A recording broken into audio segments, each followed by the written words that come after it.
coming in. Gail may or may not be with us. Greetings to you, Dr. McCreary. Thank you so much. Gail is in her convocation this week, and so she's been in service.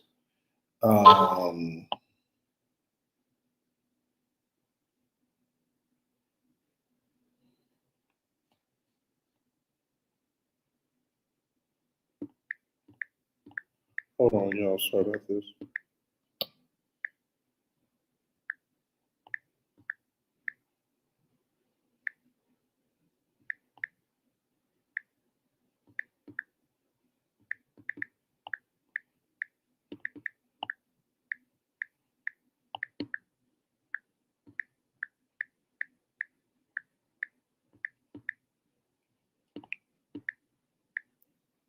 All right. Holly Favor Smith, good to see you this evening. Thank you so much for coming in. Thank you all for coming in.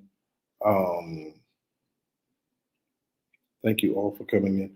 I have had an amazingly stressful week and a half, so y'all have to forgive me. Just been super busy. Hey Taylor, good to see you tonight, sir. Thank you for coming in. Y'all have to forgive me. I am not in my normal relaxed or whatever state I find myself in. So would y'all work with me and pray for your boy tonight? Listen, we got a couple of things to talk about. Tonight. I've had several people who hit me up about what's going on in Texas with Bishop Sample. So we're going to talk about that. We're going to talk about what's going on in Florida as well with Thomas Temple, Church of God in Christ, and their lawsuit out there. And we'll see where we go from there. So let's talk about what's going on in Texas. Of course, I know many of you probably have heard about what's happening with Bishop Sample. There are many narratives about what's going on, what's going to happen, what can happen, what should happen. Y'all know over here it's never personal, it's always constitutional. I don't really take the time to deal with the personality conflicts that people have with each other. It is really not my cup of tea. I just don't really have time to figure all of those things out, to talk about them.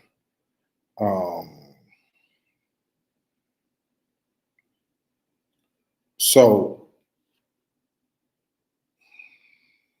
Bishop Sample sent in a letter. All right, most of you already know this.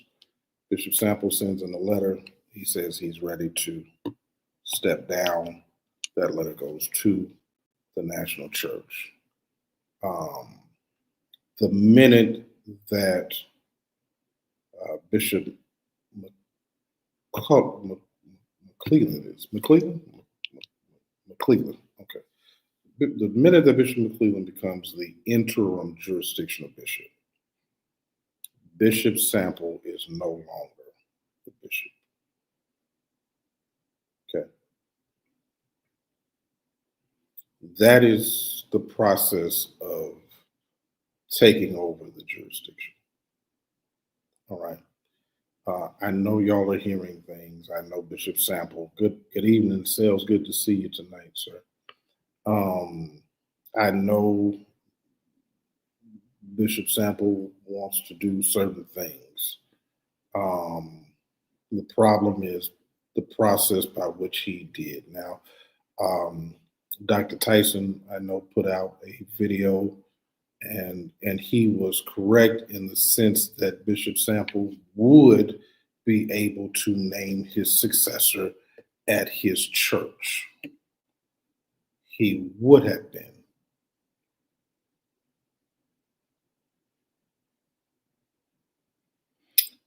Problem is, he didn't.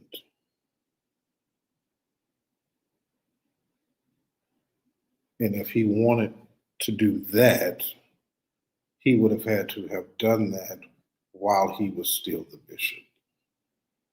The minute he surrendered to the general board, and the general board, the presiding bishop sends in a general board member to oversee the jurisdiction, become the interim jurisdictional bishop, Bishop Sample is no longer the bishop. And so he does not have the authority to name his successor.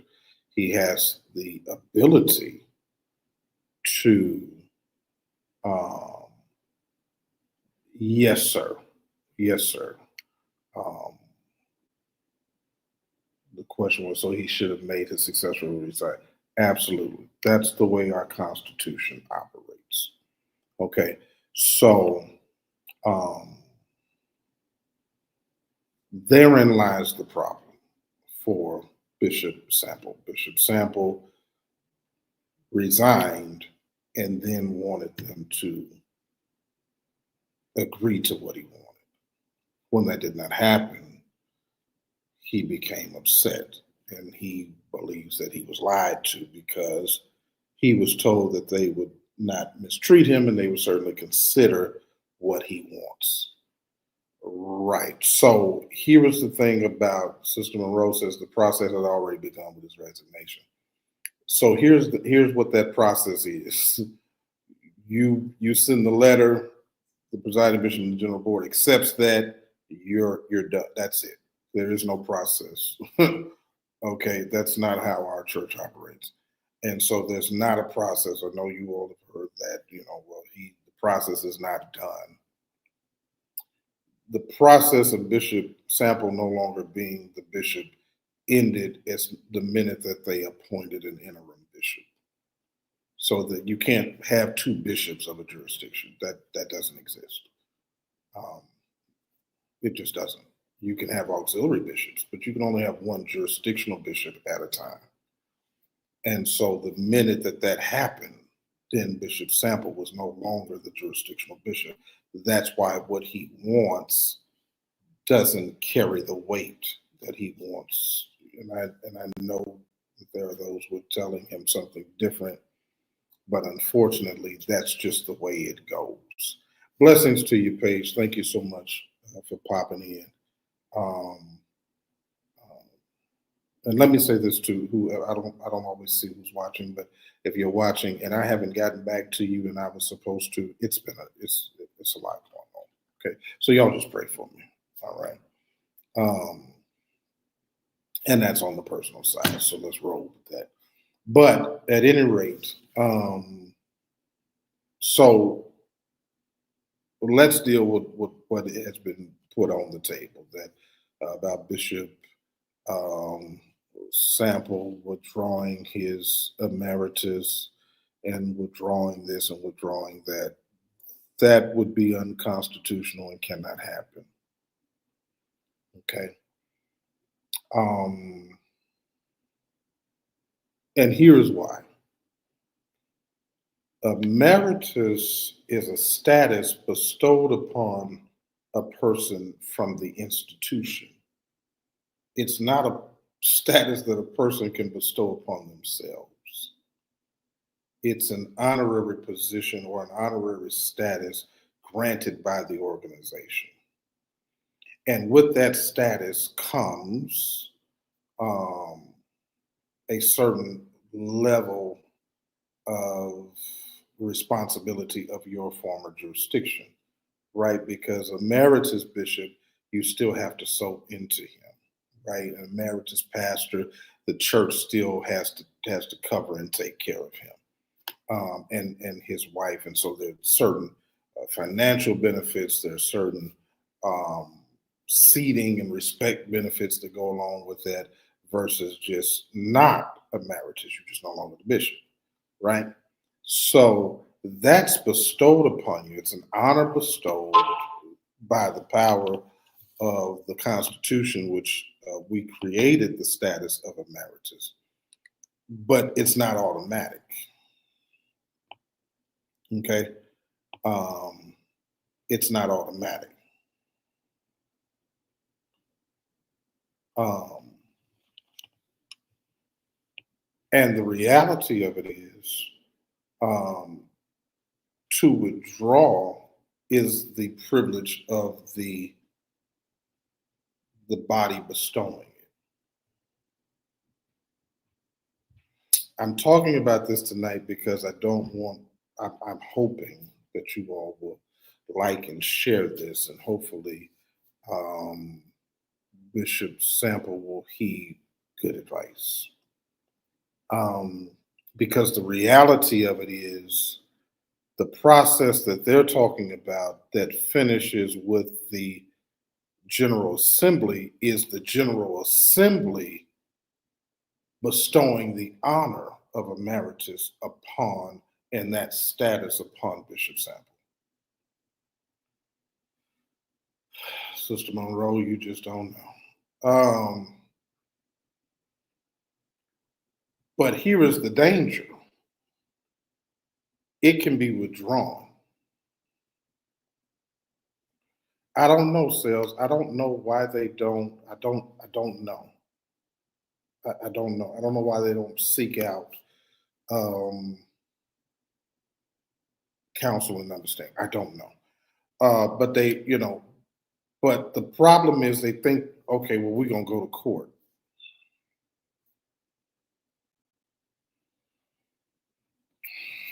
That's a loser all day long. You can't win that in court. Period. It's not a thing. Okay. That's not a. There's not a court that has jurisdiction over whether or not the Church of God in Christ gives you an emeritus status. And in reality, they can withdraw the status from you because it's theirs to give. It is the church's to give you. It is not yours to have. It's an honorary status that is bestowed upon you by the organization you're seeking it from. And so it's something you request and then we give. And I fear that he will put himself in a position to where they may not even do that, because it doesn't have to be given. There is no this concept of there's a process that's still happening, and until the General Assembly accepts his emeritus status, then he's still the bishop. No, that's no. There's a bishop in place, general board member, who is the interim bishop. There are never two bishops of any jurisdiction ever. There you go, Sister Monroe said, reactive or proactive. You got to know which one. You got to know which one you're dealing with.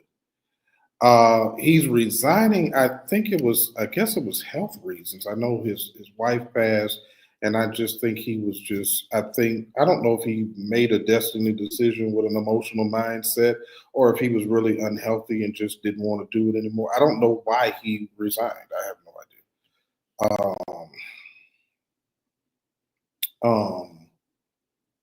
I don't know why. I don't know why he did it, but he did. So when you send that letter and the presiding bishop and the general board accept that and send someone in, and Bishop McClellan has been there for a long time now. So I don't even know how that is even a thought. That's not a thing you can change your mind about. You can ask. But again, the appointment is of the presiding bishop and the general board in that instance, or of the new bishop that comes in. Now, I personally don't think that anybody should be appointed to a bishop's church until the new bishop comes in. That's my opinion. Because the new bishop should be able to have the headquarter church if that's what he so decides, and then he can appoint somebody. That's how it used to be. I don't know why they do what they do now. I don't know when that changed or why it changed. Everybody's going to have an opinion about that. Somebody's going to tell me Bishop Ford did something. Somebody's going to tell me Bishop Patterson did something. I don't know. I think at the end of the day, it's a bad idea to appoint anybody as pastor of a bishop's church, the jurisdictional bishop's church, until the new jurisdictional bishop is put in place. I know Bishop Blake, that was his policy. And I know that, full disclosure, because me and others, and I know it was more than me, but it was a few others, not many, all I personally had conversation with Bishop Blake about Saintsville. And Bishop Blake said to me, even though he thought I could be good in that church, he said, but that honor is to the bishop. And I'm not putting anybody in a bishop's church until the new bishop is elected. And then when that bishop is elected, if he so chose, but that's the route that I believe it should go. Now, he told me that with his own mouth. So I do know that's because it's always been that way.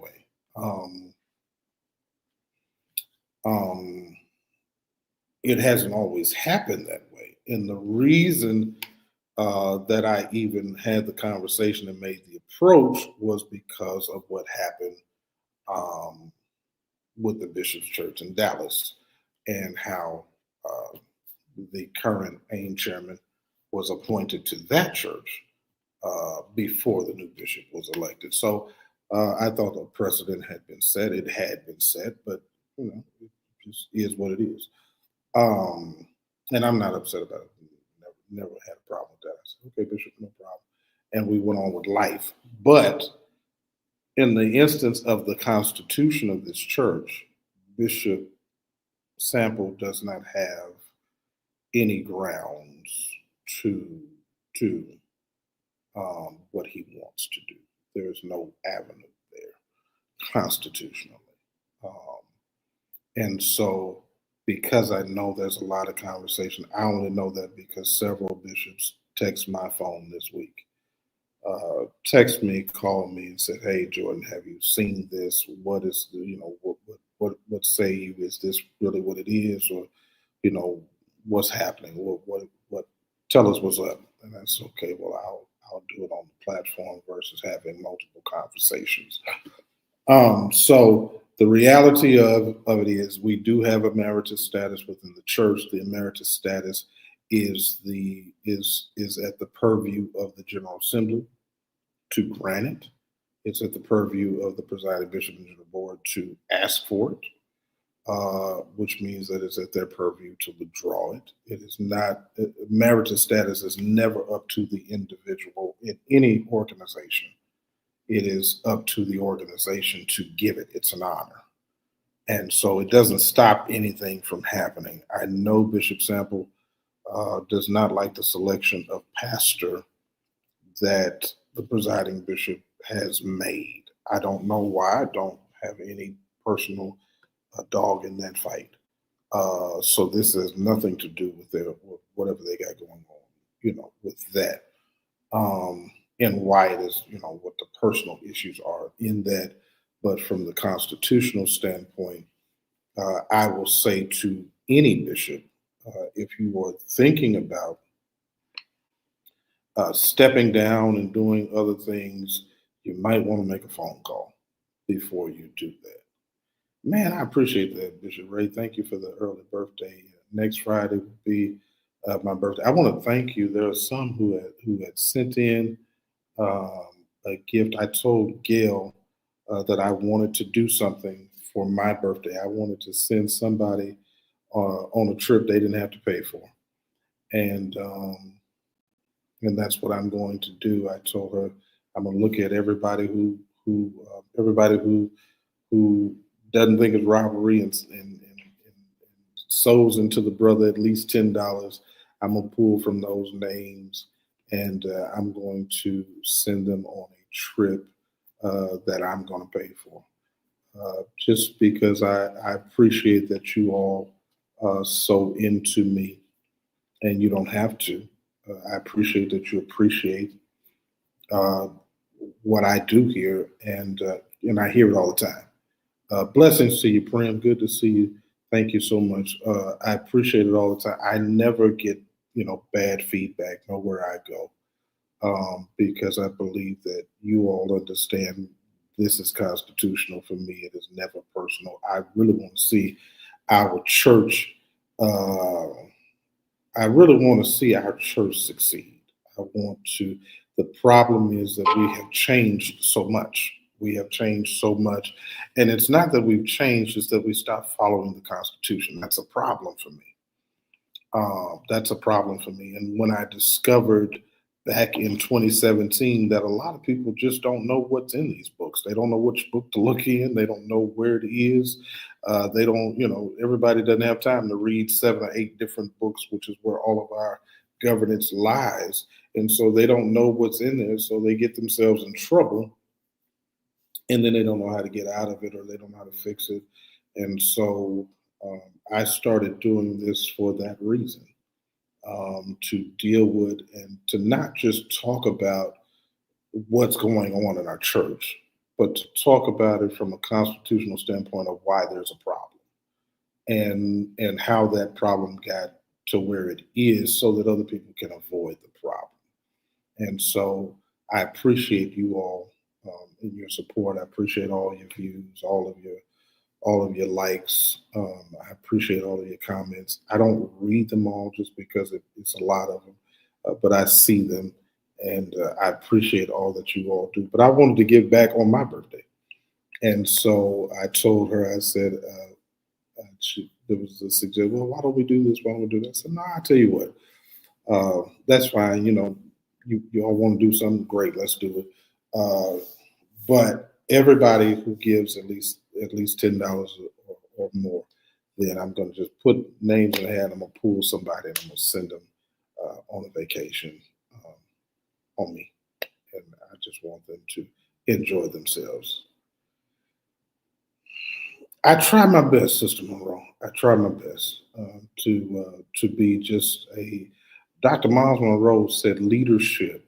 When you want to identify a leader leads with his convictions, and then the leader is not about themselves, but has a purpose greater than themselves. And so my purpose is not about me. I'm good. I'm fine. But this that I do on this platform is to bring awareness not just to the issue, but to the solution, so that others may be able to avoid it. And so, because when you don't know, then when you have somebody standing on the platform telling you what the Constitution says, you'll believe it, because they say it with confidence.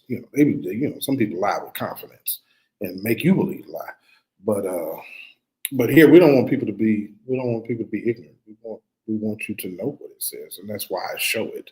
That's why I talk about it. That's why I do it the way that I do it, because I want people to not be ignorant of what's really going on. So let's get to Thomas Temple in Florida. Okay, I have all of the, and I'm gonna just show y'all so that y'all know I'm not just talking out the side of my neck,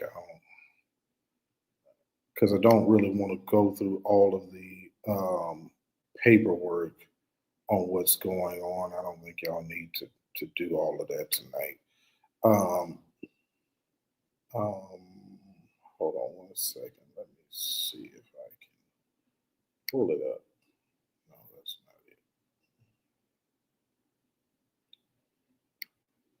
Let's see where it's at. Y'all give me just 1 second. I'm trying to make sure I pull up the right screen here. Oh, there we go. Is that it?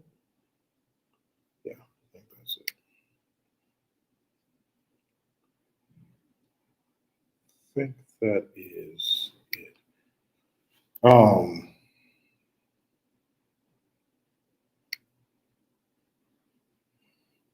Now I'm doing that just to show you all that I absolutely have the court case and the documents as to what's happening in Florida. I'm not going to spend a lot of time, as y'all can see. That's the actual case number. Those are all the defendants.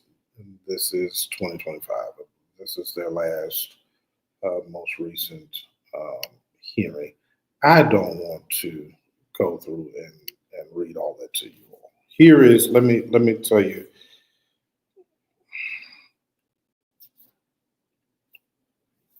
Thomas Temple, I know some things have been put out about them winning an appeal and this, that, and the third. They did make a motion for, I think it was summary judgment or something to that effect. That I don't believe that they got. I don't believe they got that summary judgment. They had a motion there for a number of things. Where they are right now is there is an appeal that I believe the general board and the church is making. If you ever want to win one of these cases, I'm gonna give you something for free if you're a pastor in this church. If you ever want to win one of these cases, the case has to fall up under what's called neutral principle of law. Neutral principles of law. It has to fall up under that. Okay. There is no way around it. Other than that, your case will never be won. Okay. And there are a number of things that would qualify. So let me tell you what the definition of neutral principles of law is. In the legal context, it refers to the method of legal reasoning that relies on objective legal rules and principles rather than personal political preferences when deciding cases. This approach emphasizes applying the law impartially and consistently, ensuring that decisions are based on established legal standards rather than the judge's individual views. What does that mean? In other words, judges, since 1871, there has been a doctrine established called the ecclesiastical abstention doctrine. Now, I know you all will hear other people act like it's a black church thing. It's not. This was created not by the black church. This was done in 1871. All right. This was done in 1871. So this is not a black. This ain't a black church problem. And so what happened in 1871 is that the Supreme Court ruled. That's right, Sister Monroe, objective instead of subjective. So what happened is the Supreme Court ruled that no court has the jurisdiction or the standing to rule in a case that deals with church discipline, okay, church doctrine, or basically anything dealing with church leadership. It was a case of Watson v. Jones, and the doctrine essentially says that civil courts cannot interfere in matters of religious doctrine, religious practice, or internal governance. Hear what I said. Internal governance. So internal governance would be Bishop Sample talking about what is emeritus status. Well, only the church can decide what that is. Courts are never going to get involved in that. Okay. It's the reason why is all of the issues with Bishop Kyles, because because the state, the government does not get involved in who is the pastor. They cannot do it. It's not a thing that can be done. Okay. And the quicker we get pastors to understand that, the fewer nonsensical lawsuits we should have within the church, and a lot of wasted money of the people, because that's whose money is being wasted. Okay. The national church is wasting people's money, and the local church is wasting people's money because it's just an unnecessary process. Okay. They could fix that process literally in 5 minutes with one clause. I ain't gonna tell them what it is though, but they could. They could fix it in 5 minutes with one clause. And we would not have all of these lawsuits. We would not need $750,000 to $1 million a year of legal fees. We just wouldn't. As a national church, and then all of the millions that our churches spend fighting the national church. All right. So there are ways that you can structure and organize your church so that you don't fall into that category. There are things you can do. That's a whole nother thing, right? Not for tonight. But that's essentially what the ecclesiastical abstention doctrine is. That is what the church argues in almost every one of these cases. That is always the argument. So cases throughout time now have eaten away at this ecclesiastical abstention doctrine, so that then the courts came back, I want to say maybe probably the 80s or so, and started dealing with this neutral principles of law, which means that if it's a case that can be decided without looking at any church governance documents, in other words, the Constitution, Charter, bylaws, if they don't have to look at anything that governs the church, and that case stands on its own, then that case can proceed. Now you have a case for the court. So when you all are trying to figure out whether or not you ought to sue the church and you ought to fight for this or that, you got to first establish, is that there? You need somebody to help you evaluate, is this worth doing? I would suggest you call somebody. Okay. That ought to be the first thing you do.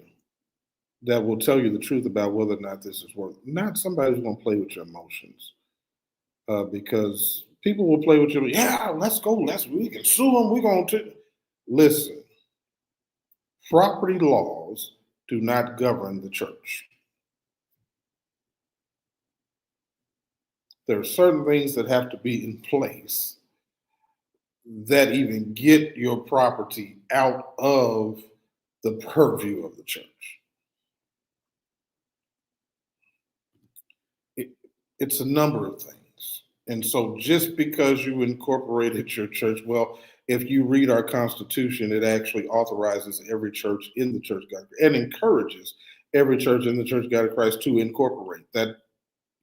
Why do you think it says that? Because the church constitution supersedes that. That's why it says as long as it's not repugnant or in conflict to the Constitution of the church.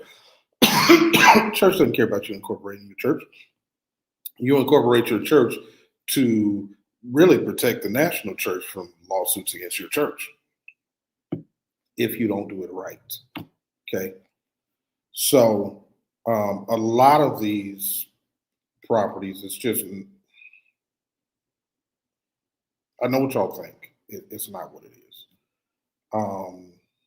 And so, well, I thought so-and-so should have been the pastor.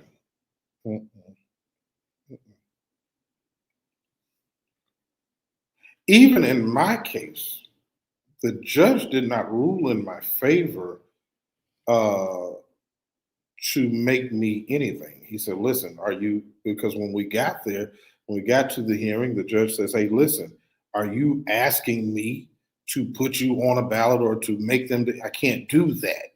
So what is your legal standing? I had to prove the legal standing that this didn't fall up under that. And so my case was I always had filed what was a breach of contract. Breach of contract can be decided outside of. And so I had to prove what was the contract and what was the concept. It was a first impressions situation. And so there are a number of reasons why the judge ruled in my favor. Now, they've still been fighting this whole time. So, regardless of what y'all heard, they never answered any depositions. Any interrogatives.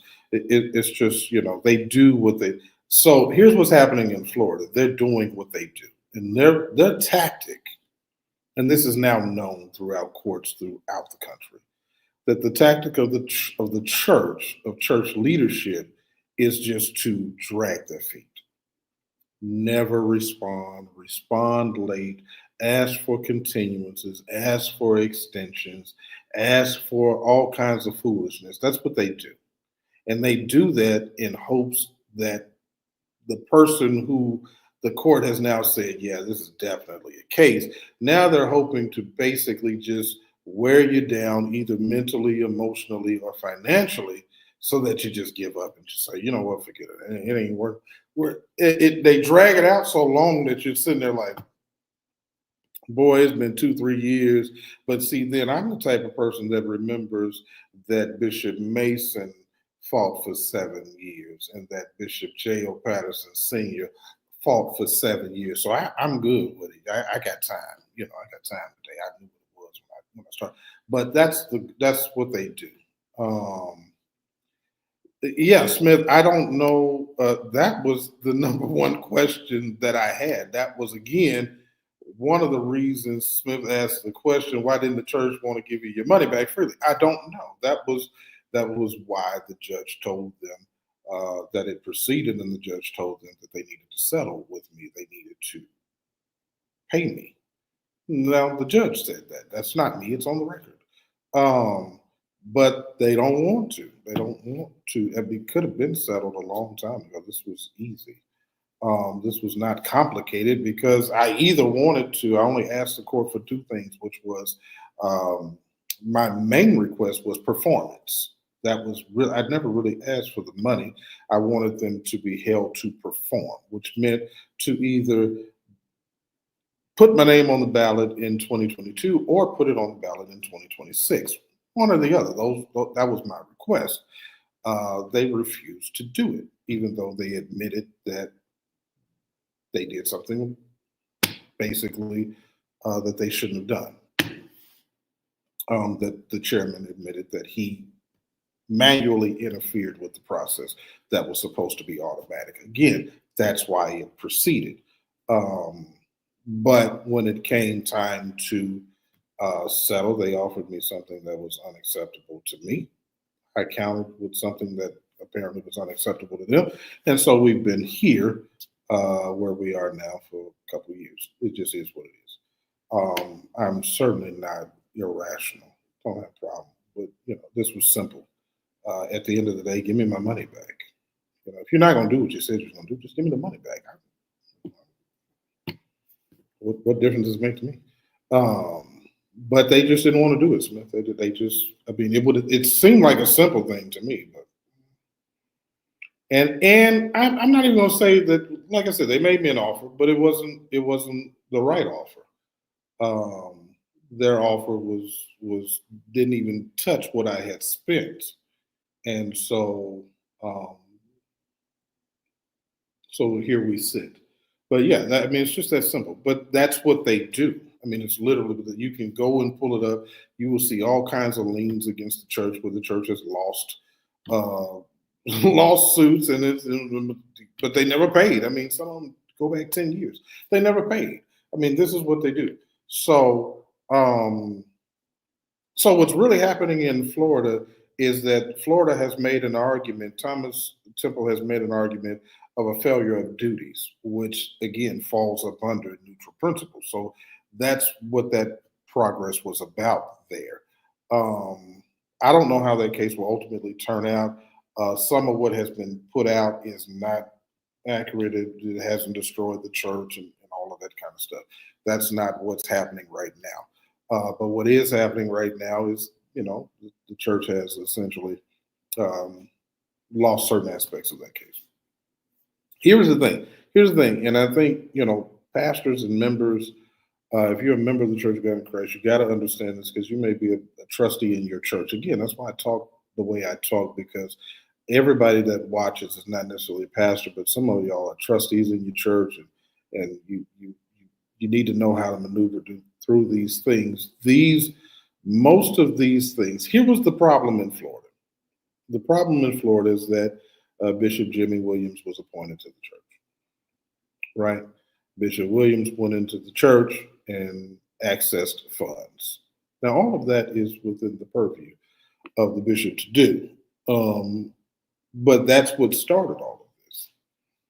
And again, when you are a part of a denomination, you must know what the law says.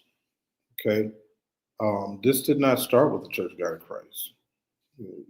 There are cases with the Assembly of God, Methodists, Episcopalians. I mean, every denomination deals with property and church structure and leadership cases. Everybody, I mean, every denomination you know of has a lawsuit out there by somebody that sued somebody. The Catholic Church, you got the nuns in Texas suing them right now because the bishop put them out. They doing it's this lawsuit right now in Texas, and so that's that. You've got to know what these trust clauses are, and you've got to know how to overcome them and to avoid them. And there are ways to do that. Really, to be quite honest, if Pastor Watts in Florida had simply moved out and left the old church and the old property by itself and just moved into his new stuff and that thing, the church that they built on the land that they acquired, I think it was gifted to them or something to that effect. None of it. They would have never even been in a case with. There would have been no case with Bishop Green out there. None. Zero. All they had to do was walk away from the little tiny church that they wasn't in anyway. Just that easy. Just that easy. There's not a constitution. Hear me, people. There is not a constitution anywhere in any denomination that can force people to stay in a denomination. None of these fights are about people. None of them.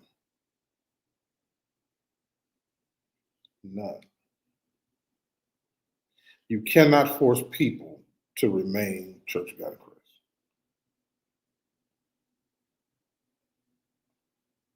Have you ever noticed you've never seen a lawsuit against a pastor who was renting a storefront church building? You ain't never seen a lawsuit about that? Ever? Ask yourself why. Ask yourself why.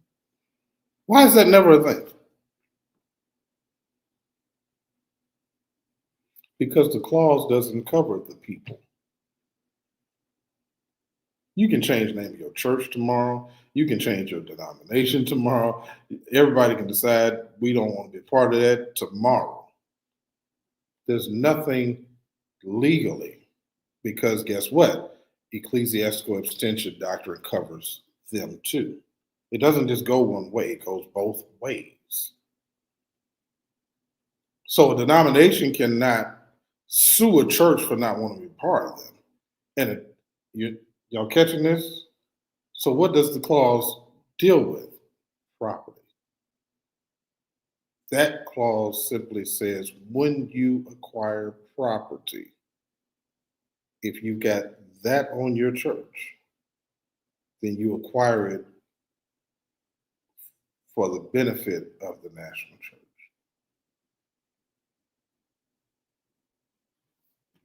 Well, can we just avoid it by not putting Kojic on our name? Nope. But there is a way. Anyway, so that's why people end up in these situations. That's why they end up, basically where they end up at. And that's why it's so many fights. Um, doesn't have to be. Even with Pastor Watts, they didn't even want to not be coaching. They just didn't want to be up under Bishop Green. And instead of just putting in a transfer, which would have been their constitutional right, they decided to do something different.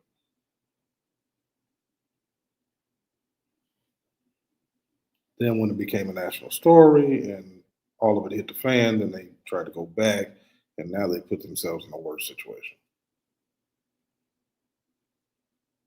Man, glad to see you come in. Glad to see you come in. Thank you so much. I wish I could pronounce that. I wish I could pronounce that. But thank you for catching us. Um, yeah, this is a great church. The church got a crazy rate. It is most of our fights are communication issues. Most of our fights are just people on both sides who don't know what those books say. Okay. There are leaders that don't know what's in those books.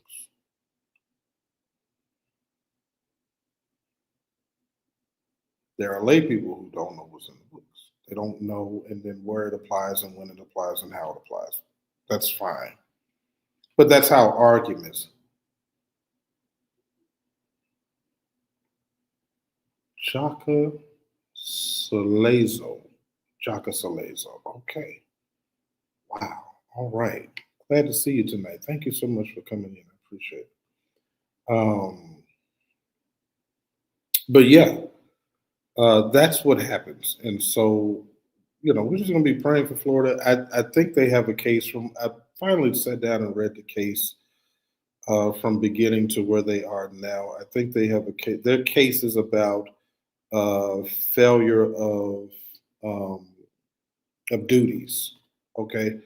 And I think that's a pretty strong case for certainly the court to deal with in a neutral principle of law application. Because there are certain duties that our officers absolutely have, and not only are they in the Constitution, but they're in other places that specifically deal with duties and what governs our leaders in terms of what they are supposed to do in terms of governing these, being the leadership of the church and what their responsibilities are. A lot of these things are happening right now because, again, here's what has happened in the past probably 5 to 10 years. These issues come up. Now, what our Constitution says is that in the absence of the General Assembly, then what are the responsibilities of the presiding bishop and general board? To deal with appeals. So they are supposed to be the ones that then deal with a case that comes before them while the General Assembly is not in session. That's what it's supposed to be. Okay. Sister Tina says, I feel like the pastors are led by the Bible, but Kojic is being run like a business. You know what, Sister Tina? I think all sides, a lot of times, by the time you get to court, both sides are it's all about the business. It is nothing, it's if it was about the Bible, then nobody would take anybody to court, right? You'd find a way to mediate. You'd find somebody to help y'all come together. Oh, come, let us reason together, right?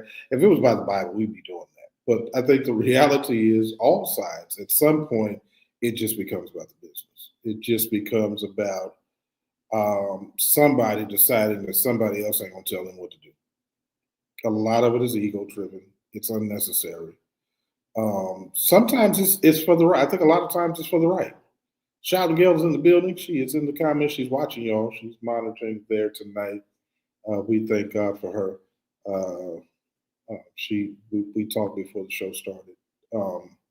She's just resting, y'all. She's just resting, but thank God she made it. But at the end of the day, I think it is a position. A lot of time now, here's where I agree with you, Sister Tina. I think a lot of pastors, when you say live by the Bible, I think a lot of pastors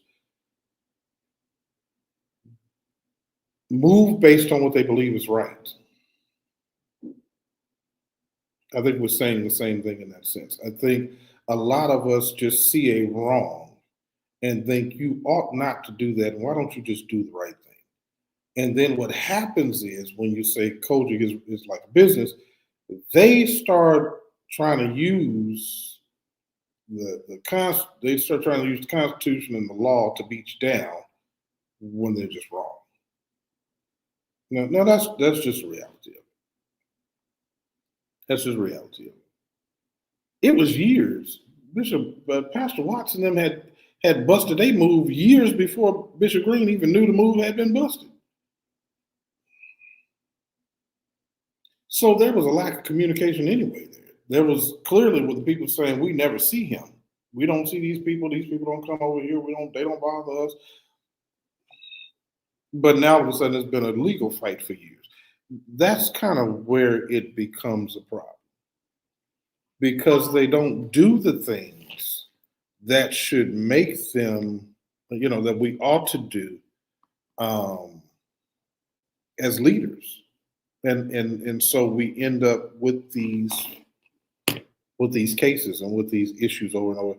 Bishop Sample is not upset because he wants to retire. Bishop Sample is upset because he believes Bishop Shear did not keep his word. So let's deal with that, right? Let's deal with that truth. That's what it's all about. He's not doing this because he dislikes the church. He loves the church. Dr. Tyson is not in Texas because he hates the church. It's because he believes that they're doing something wrong. The problem is if you don't know how it really goes, if you don't understand, you just start fighting, and fighting never solves your issue. This is not going to be an issue that's going to be solved in Fort Worth with a fight. Bishop Sample has no leverage, no ground in this area.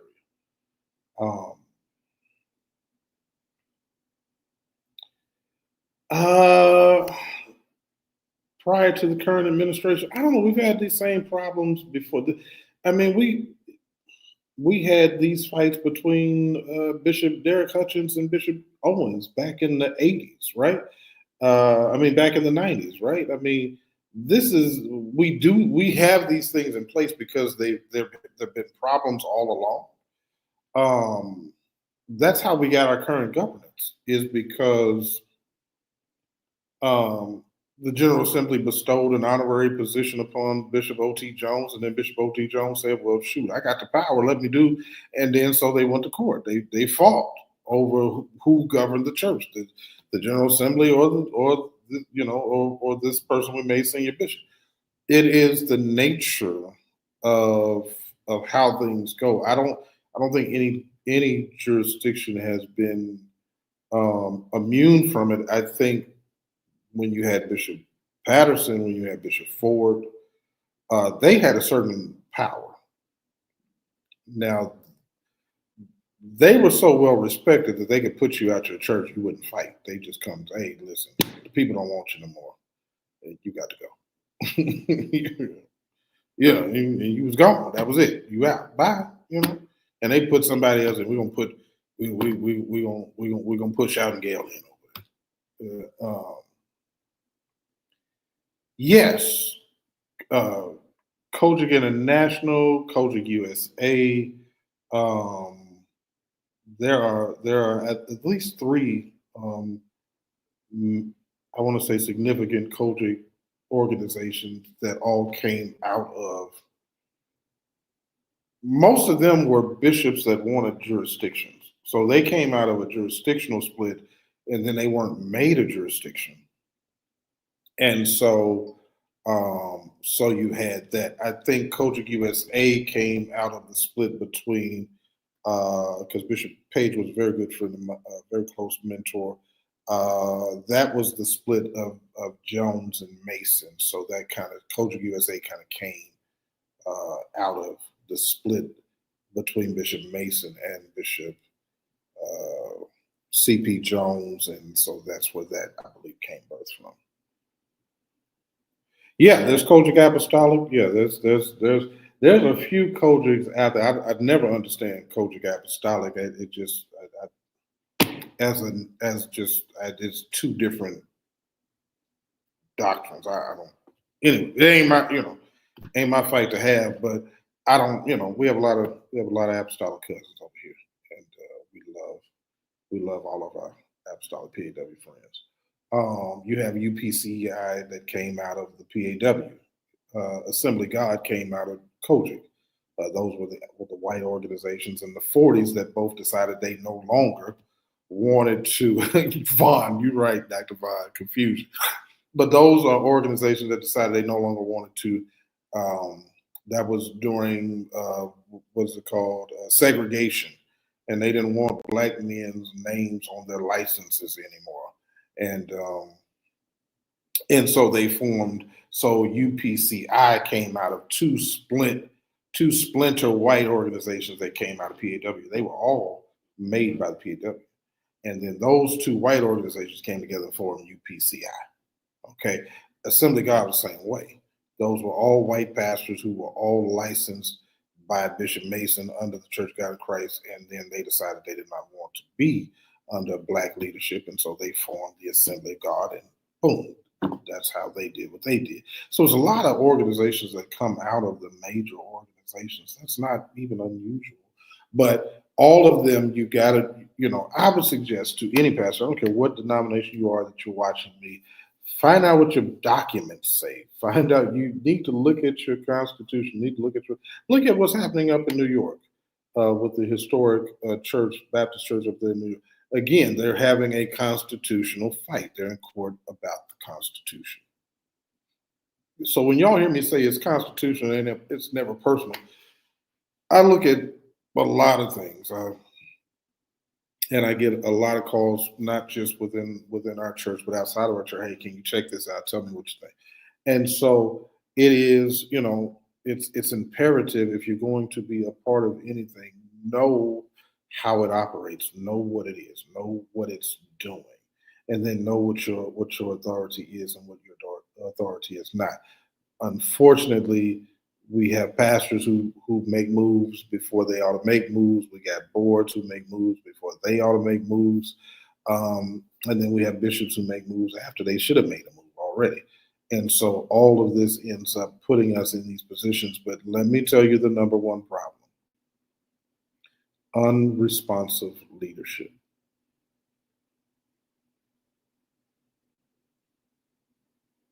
Everything I've talked about tonight has happened because of a lack of leadership.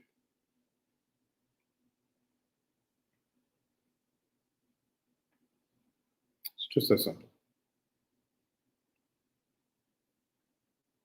Pastor Green in Florida sent letters to the chairman of the General Assembly, to the General Board, to the presiding bishop. Pastor Watts, I'm sorry, I said Green, Pastor Watts. Thompson Temple, same thing. Me, same thing. Bishop Sample, same thing. Lack of leadership response. If you're going to be a leader, you can't be afraid of talking to people. You can't be afraid of questions. Most of your pastors, the reason they don't open up Bible studies is because they don't want you to ask them questions. They don't like to be challenged.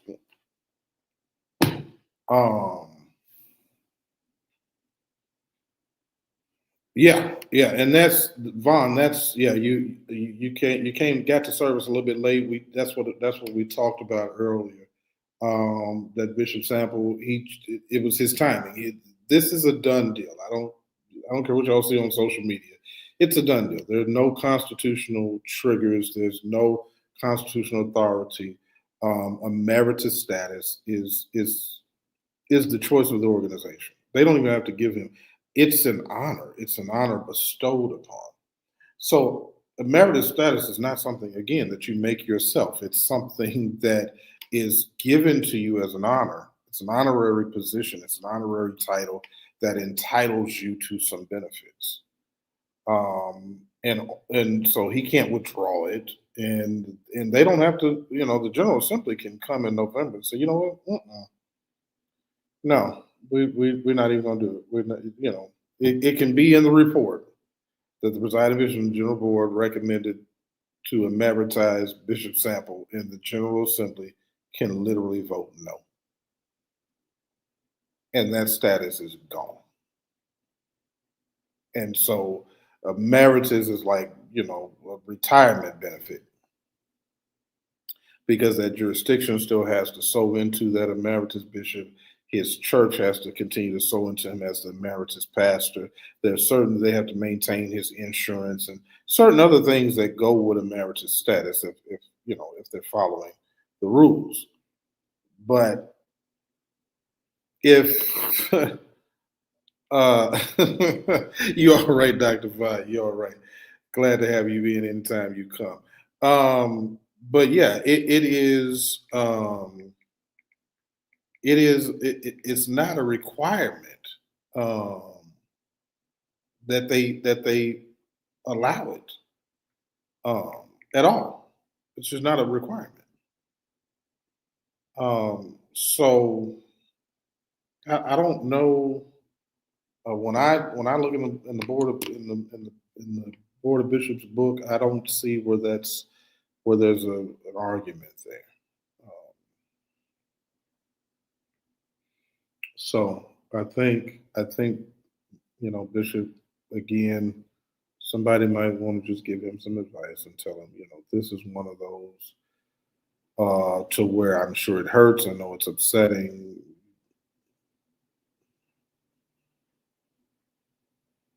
But there's not anything that can really be done. There's not a court that's going to really get involved. You're going to waste a lot of money if you take that to court. That's going to be a waste of money completely. It is of no value to you, because it will most assuredly fall up under ecclesiastical abstention doctrine, because it is internal governance. It's internal governance. And courts cannot get involved. There's no standing. There's no jurisdictional standing by which court can get involved. Yeah, you know what though, Sister Tina? A lot of them don't know it either. A lot of them don't.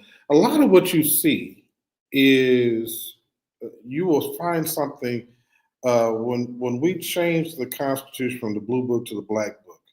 You will find a clause in there that says all customary behavior is now null and void. A lot of what you see is customary behavior.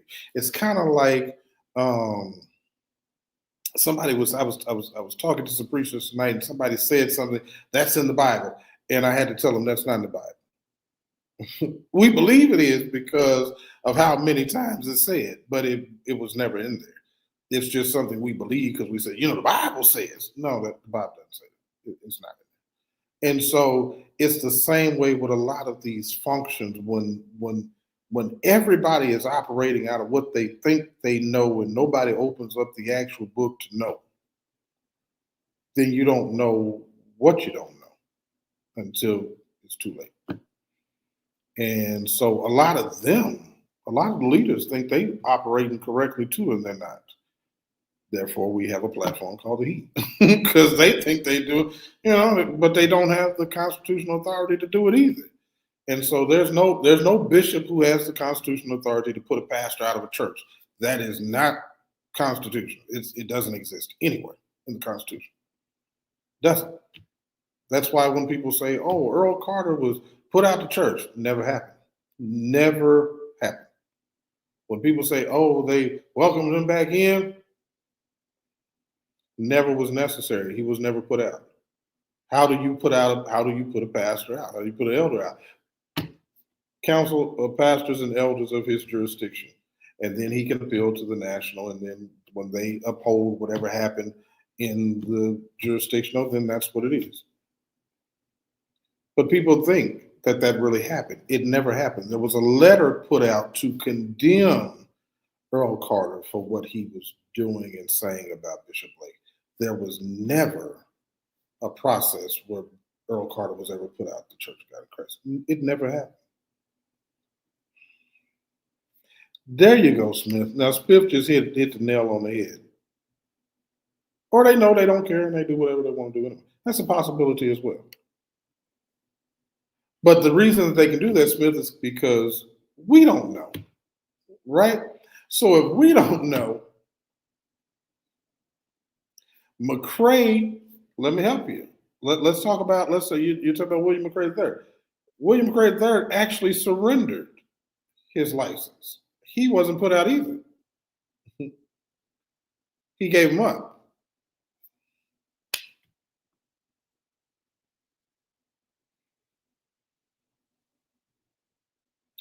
Vaughn says it's sad to say, but a lot of these bishops wait too long, and then they involve the children who are not cognizant of the bylaws of the church, just been around for the fishes and loaves. Absolutely. Absolutely. Because they think they know, and they don't. Just to see your father build something, and I get it. Let me tell you, Bishop Sample has built something wonderful in Fort Worth. I promise you, the campus is amazing. Okay, I promise you, campus is amazing. And to see that happen and then to not let him decide what happens with what he built, it's just disrespectful, right? It's just wrong. Like it's not like he is out of his mind. He doesn't have dementia or, something, he don't know where he is. He is fully aware of who and where he is. And to not let him do that is just wrong. And so that's why I said when I'm talking tonight, I'm just talking about constitutionally, because it was said that like it was a constitutional thing that he could undo. He can't. He just can't.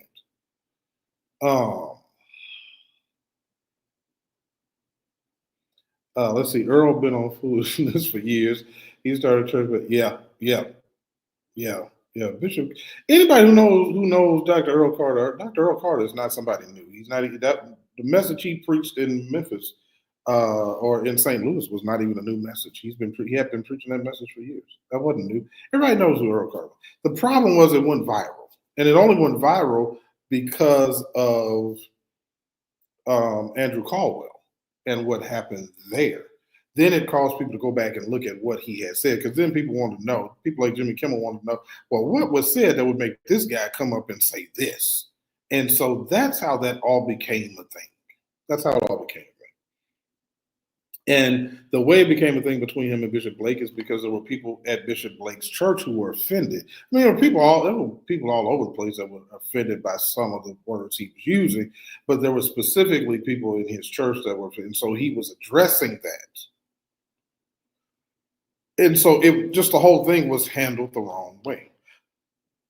Sistine says, how can the judge rule fairly if the judge doesn't know the bylaws? I feel the judges probably think Koji is an out business.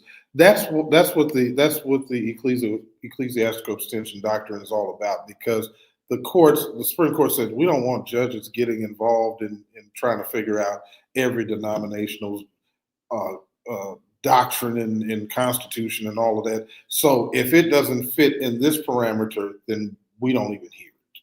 That's what it means. That's what I'm talking about tonight. Because they can't get into internal governance and trying to find out and figure out and go through our bylaws. And that's why you have court. That's why you have church tribunals. And the tribunal, the Supreme Court of the church is the General Assembly. Okay. So that's where you take that. Now, can Bishop Sample bring that to the General Assembly? Absolutely. He can do that. He can do it. But again, there's not going to be a constitutional trigger for that. But he can. Yeah, I agree with you, Brown. Just Dr. Carter went, he went a little far, and yeah, and that's the point. Vaughn says it just the way it is. Even though what he did, he still wasn't given due process, and that's why I argued for him. It had nothing to do with what he said or didn't say. Um,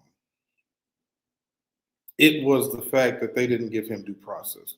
Again, I'm all about the Constitution. I don't really, the rest of it, I don't really, get into, because those are all personal thoughts. You can like it. Some people like it. Some people hated it. You saw some people up there cheering him on. Where I was sitting, there wasn't a lot of cheering going on. It was like, ooh, did you hear what he just said? Oh my God. Like, so it was that type of thing going on. So it just you got to always just look at, just deal with the Constitution. The Constitution is going to be what it's going to be, and so you process it properly, and then you don't have to worry about the personal politics of things. And like I said, I think a lot of things we think is happening are not really happening. Um, it is what it is. Um, yeah, it was a lot of people. We think things happened, they didn't happen. Um, there has never been a charge brought against uh, William McRae in any jurisdiction ever. Um, he was asked to surrender, he did, and that's what that was. Um, so again, but there were other things that were behind that as well. So it's one of those.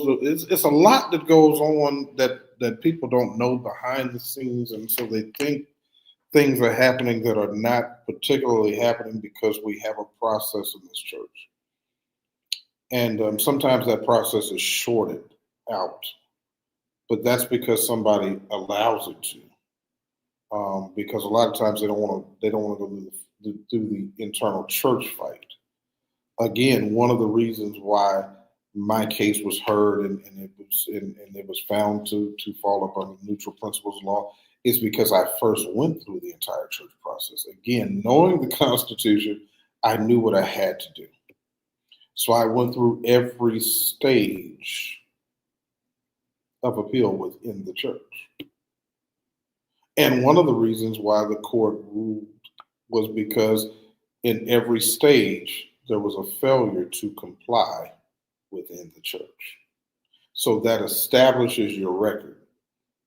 No, Jives did not surrender. I don't believe Jives had.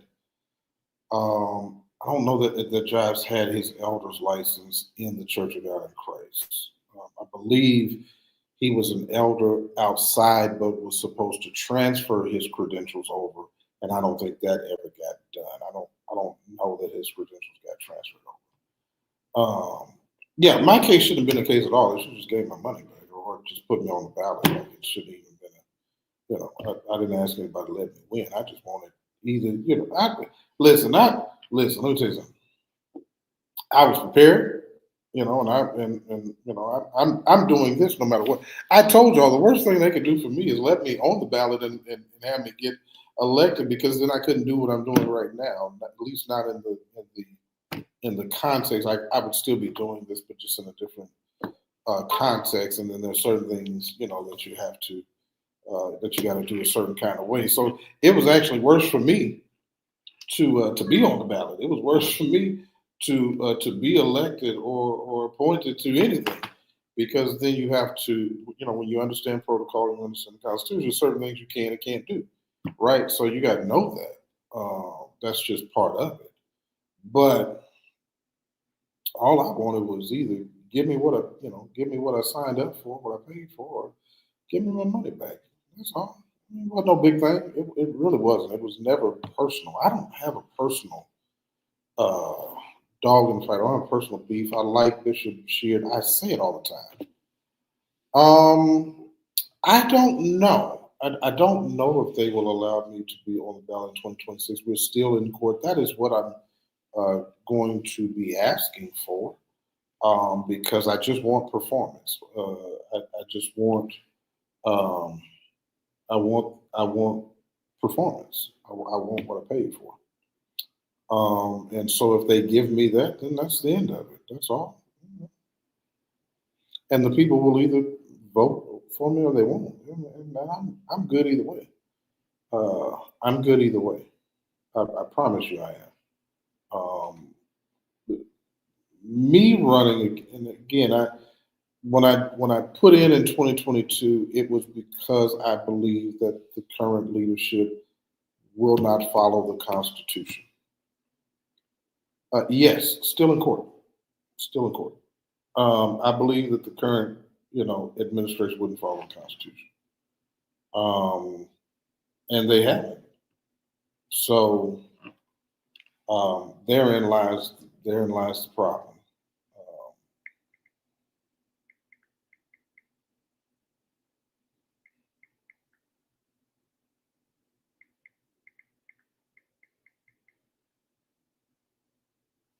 yeah, therein lies the problem.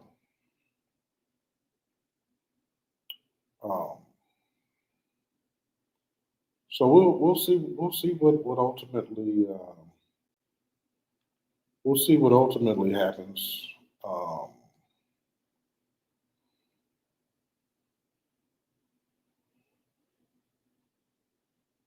Let me see. So y'all hold on just one second. Y'all give me 1 second.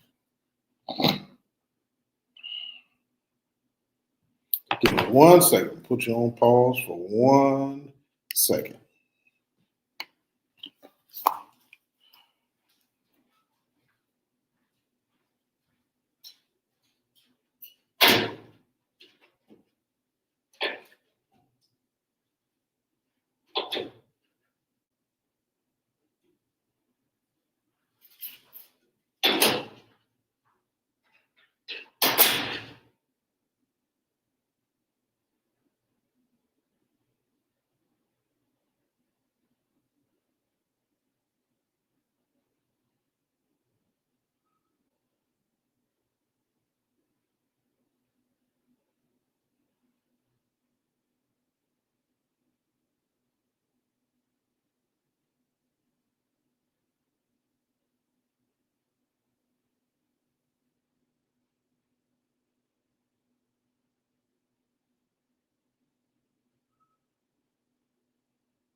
You all, please forgive me.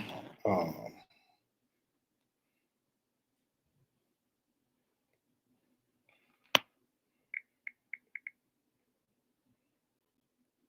trying to pull up something.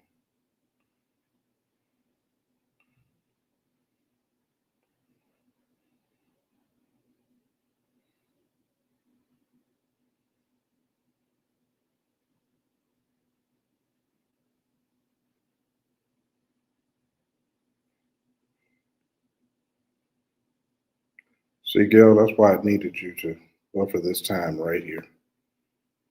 Uh, y'all forgive me. I'm still watching the chat, but I'm trying to. Something triggered at me.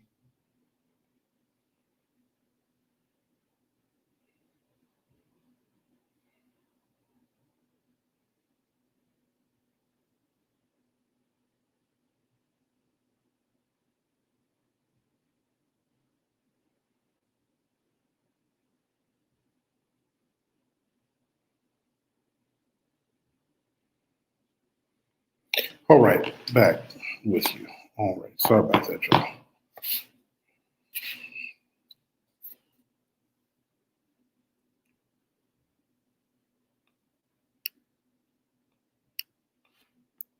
So at any rate,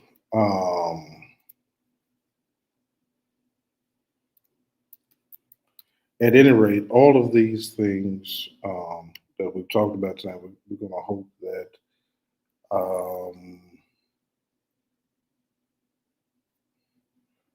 they get better. Y'all, please forgive me. I done got completely distracted. Um,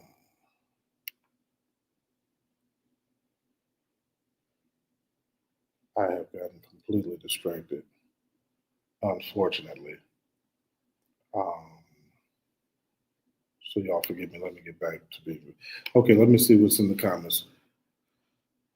Hey, what's going on, Dr. Hutchinson? Good to see you tonight. Why don't the current leaders follow the Constitution? The church should not have to be in court. Where is the disconnect? The Constitution prevents chaos. Way too much chaos and disorder. I absolutely agree. I don't know why they don't follow the Constitution. It would be so simple to do. There is an appellate process through this. They take too long. They talk about too many things, and therefore, um, and so therefore, we end up with a lot of issues.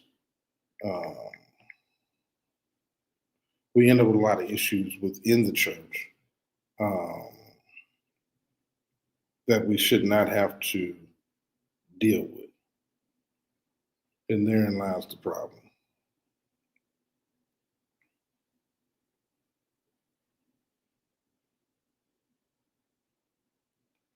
I am currently looking up something. Gail, are you there? I need to see if she's there.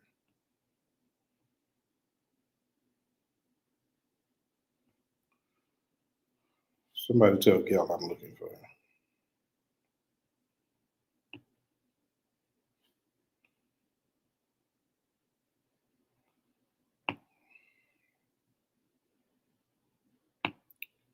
Because I normally, y'all know I don't have this much silence going on.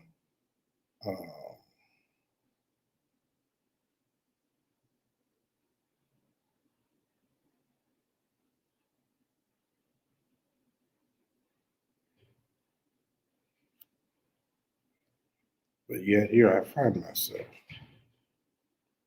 Uh, y'all please forgive me for 1 second. I know this is not professional. I have just gotten completely sidelined for just 1 second.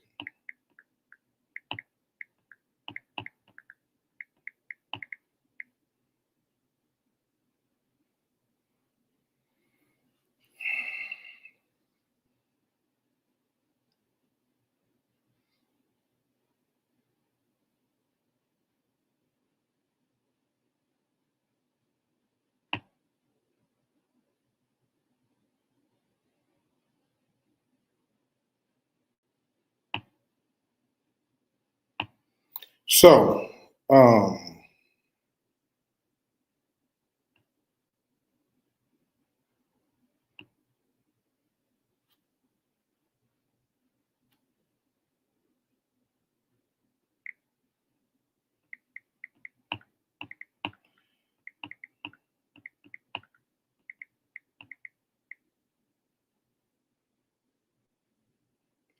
any further questions? Let's see. I've been here. I got 3 more minutes.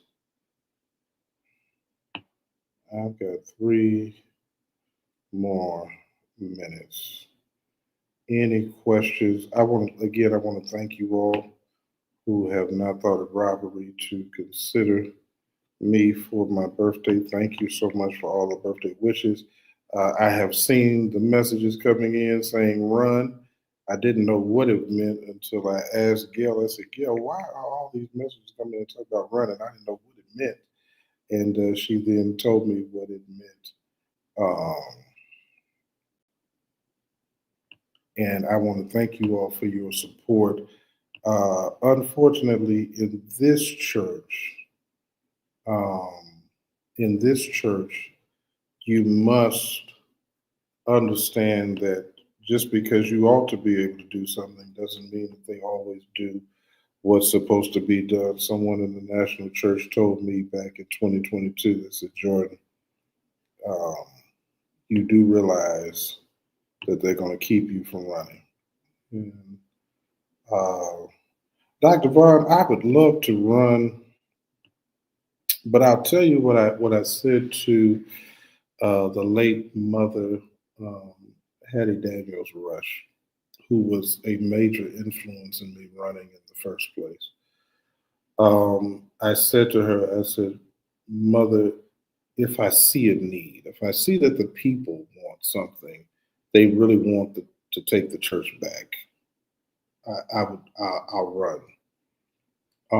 What I have seen, Dr. Vaughn, over the past nearly 4 years now, is the people may be tired of a lot of things, but I don't know if the delegates are. It's almost as though the delegates within our church have almost become um, like Congress, right? They just have almost abdicated their responsibility and duty. I mean, um, to have general assemblies that last like a day. Uh, I mean, it just doesn't make any sense what we're doing. And so I'm always a little bit confused by what's actually going on in this church. And so I hope, um, if I see that there's a need, if I see the people um, really want the church to get back to a fair and balanced place uh, where anybody, I remember when anybody could become a bishop in this church. You didn't have to be somebody's son. You didn't have to be somebody's grandson. You didn't have to be somebody's cousin. We have states in this church where almost every jurisdiction is run by somebody in the family.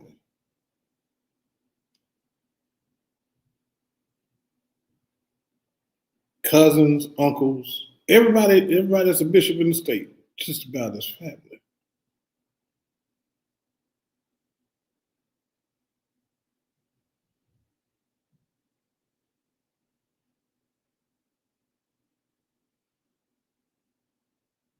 We have um, we have women who are pastors in their jurisdictions, but not recognized by the national church because we don't have leadership who is willing to do the legislative work to right the wrong. Um,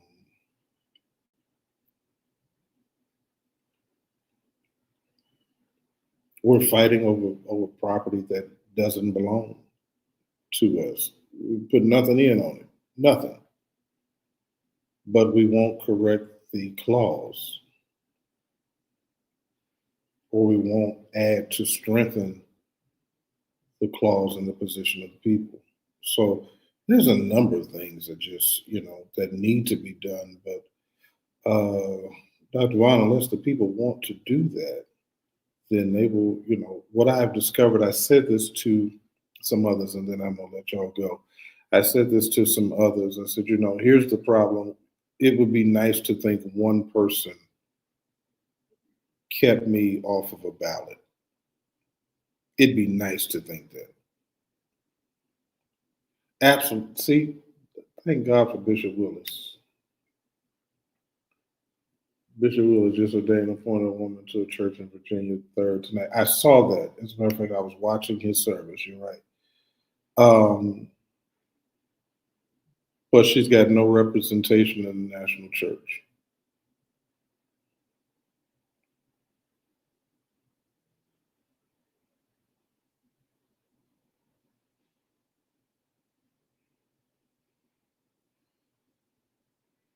And people will still tell a lie. We don't have women pastors in the Church of God in Christ. Of course we do. Of course we do. Of course we do.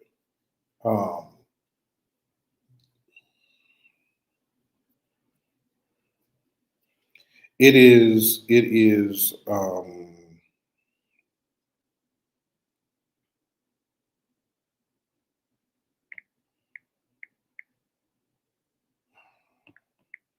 We've got to do better. I think we have to do better. I think we've got to find a better. Um, I think we've got to find a better way. Um, but that's going to depend on the people. Um, that's going to depend on the people. The people are going to want to have to not only change, um, not only change leadership in some places, but here's the thing: if you change the chairman, that changes all those people with committee appointments. That can affect what happens because if you have a chairman that puts everything on the floor, now that affects who may or may not get appointed to department heads because the Constitution requires us to vote for all those things. Well, if you have a chairman that doesn't put any of that on the floor for you to vote, then you never vote, and so you never say no to anything. So it affects a lot of things. It depends on who you have in that seat. Affects all of the things that we see as potential problems. And that's just the facts. So, it is,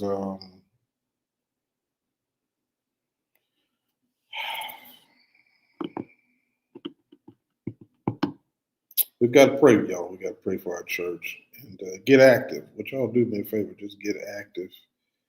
Um, get active, learn what we believe, why we believe it, and how we operate. Because those are the things that's going to matter the most um, if we are to really um, go forward the way that we should. I saw somebody say the other day that what did they say? They said something about uh, all elders are delegates. They literally said it. They said all elders are delegates.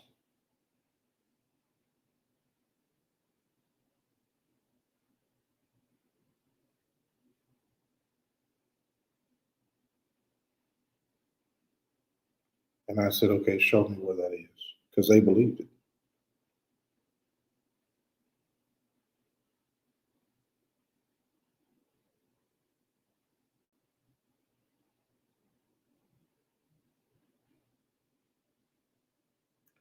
But our book says, watch this. Delegates to the General Assembly, except those designated in Section B, Section 1, Subdivision A, B, and C, shall be elected by the assemblies of their respective ecclesiastical jurisdiction. Well, who's in Group A? Members of the General Board. They are not elected. Who's in B? Jurisdictional bishops. They are not elected. Who's in C? Jurisdictional supervisors. They are not elected. Everybody else, pastors, elders, they have to be elected. District missionaries have to be elected. 2 of them. 1 lay delegate has to be elected. Okay? So everybody doesn't become a delegate just because you're an elder or you're a pastor. That's what we're doing, but they won't follow the book. Anyway, Mr. Monroe says this is just like the political system. The system has to be dismantled and rebuilt. Absolutely. You have to have people who I don't even know if it has to be rebuilt. Let me not even say absolutely. I don't know that it has to be dismantled and rebuilt. I think you have to put people in there who will follow the Constitution. nothing wrong with America, is it? Nothing wrong with America. Nothing wrong with America. But if you have a president and you have Congress people who don't care about the Constitution, then what do you have? Do you dismantle it? No. You got to get those people out of there. Today, they were advocating on television, on the news. They were advocating to not only take over Washington, D.C. with the military, but to remove certain people from Washington, D.C. Who do you think that is?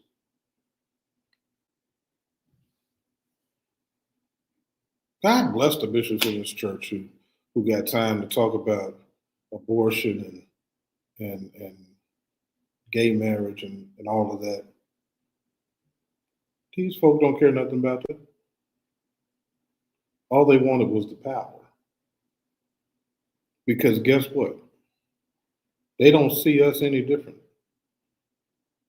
Notice that everything that's not comporting to them is DEI. Everything. Ain't nobody left out. Nobody. Nobody's left out.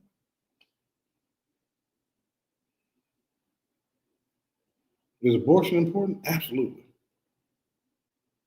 Gay marriage? I don't know, because I don't have time to be worried about what somebody else doing at their time. Whatever.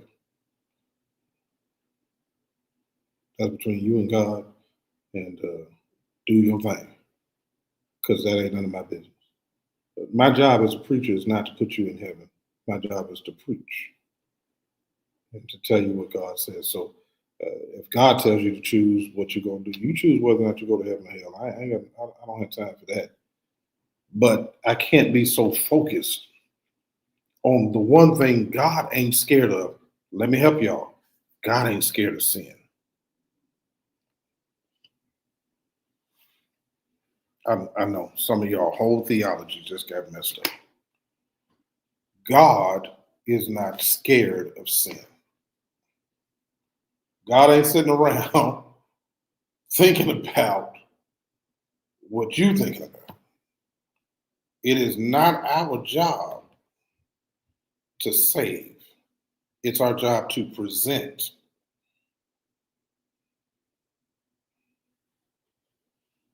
There's a misinterpretation of the word compel, because they always use that term. Well, the Bible says, go out in the highways and hedges, compel men to come.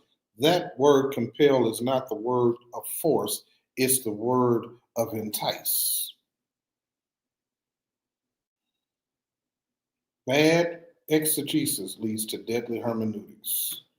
Bad study of a thing leads to deadly interpretation of a thing. That word compel means like a compelling movie or a compelling book, to draw in or to draw out. It is not to force, but it's to draw. And if I be lifted up, I'll draw. I'll compel all men to me.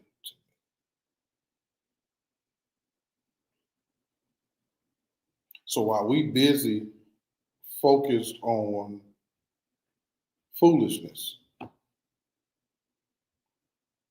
the Supreme Court right now is considering whether or not to do away with the Voting Rights Act completely.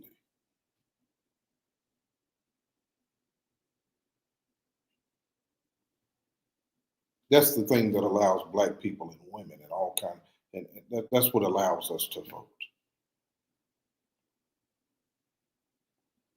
Yeah, bro. He ain't scared of sin. God, that's the last thing God worried about is sin. That's why he sent Jesus. He sent Jesus for sin. Our job is to tell people about how you can deal with sin.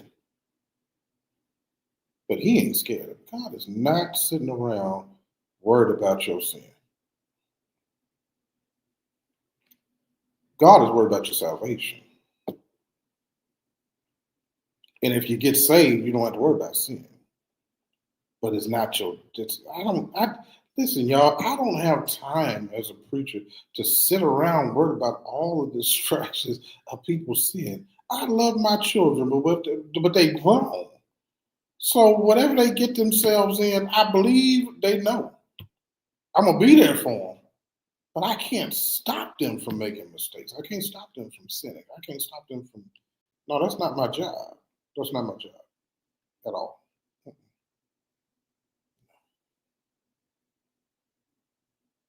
But if I spend all of my time focused on stopping stuff like that, they're going to lose all their freedom.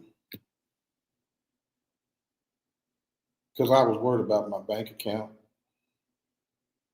I was worried about the price of eggs. What difference does it make if you ain't got no job? What difference does the price of eggs make you don't have a job? Because you're considered a DEI hire, so they're passing rules now where they can just fire you because you were black and you just feel like you fell up under that. How's that going to help you? You know, I really want to ask some of these preachers this, maybe spouting this foolishness off. I'm not a black man, but you the blackest man in the room, but you're not a black man. Oh, who doesn't see you like that? I'm bothered when I hear black preachers talking about wokeism.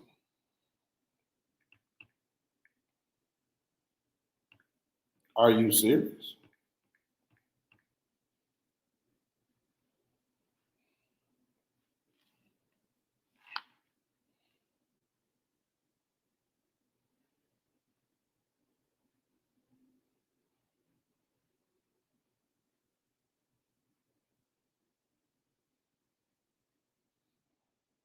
Oh, that's right. Since Monroe, 300,000 black women have lost their jobs. Labeled DEI hires. Labeled DEI hires.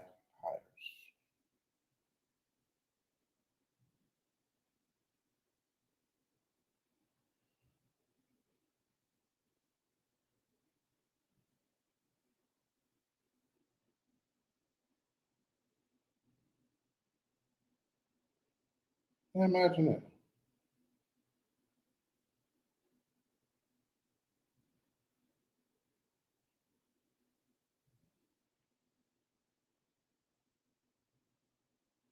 We got to do better, folks.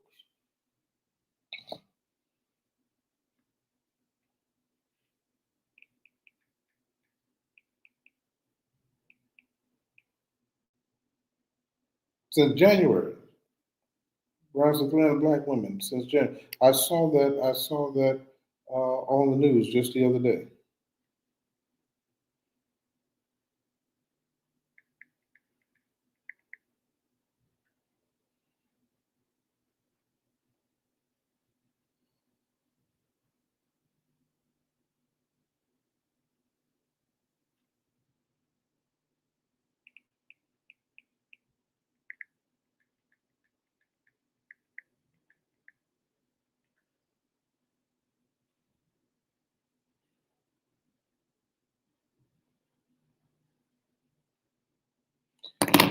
We got to do better, y'all. We got to do better.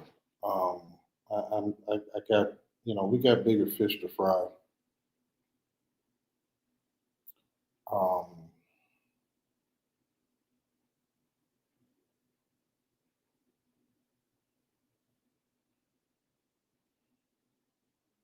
we did not create the term woke.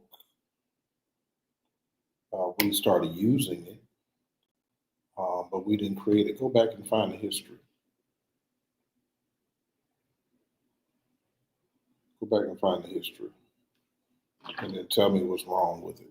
Tell me what it means to be woke. I can't believe we have black people who think being woke is a political thing. It means to be aware.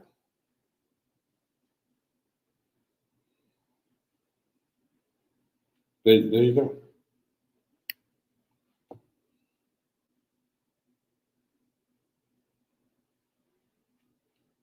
They tell you that black men done left all of us done left our kids. That ain't true. None of these things are true.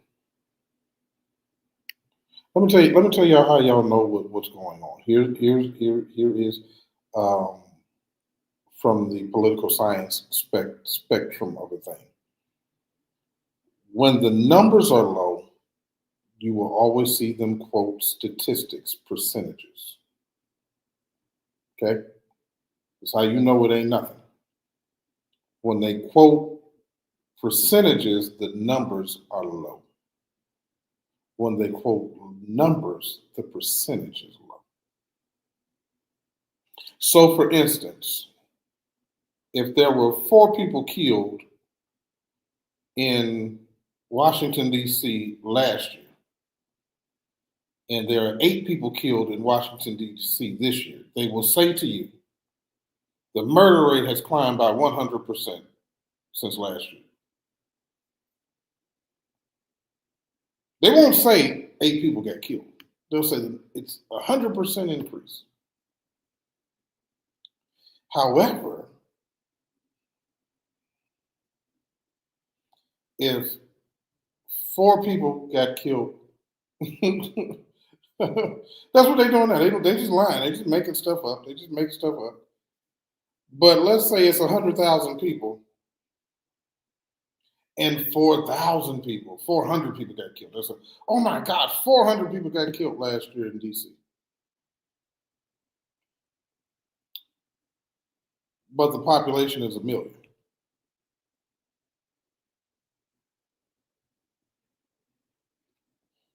Think about that. That's how they play with you. That's how they play with you. The population of DC is actually 702,000 people. 200 some people got killed last year. Man, that sounds horrible, right? Till you realize that that's less than 1/10 of 1%.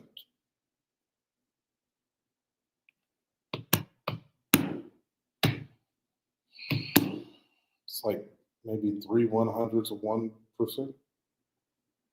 So they don't quote the percentage, right? They just tell you the number to make it look like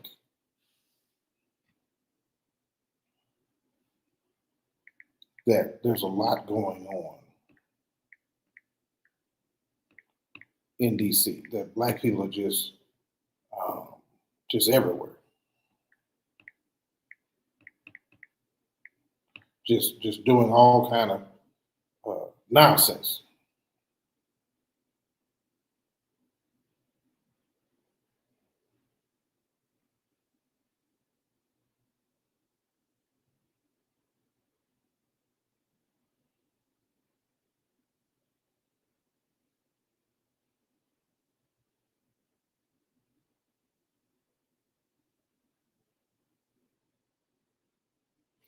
That, ladies and gentlemen, is what we need to be focusing on.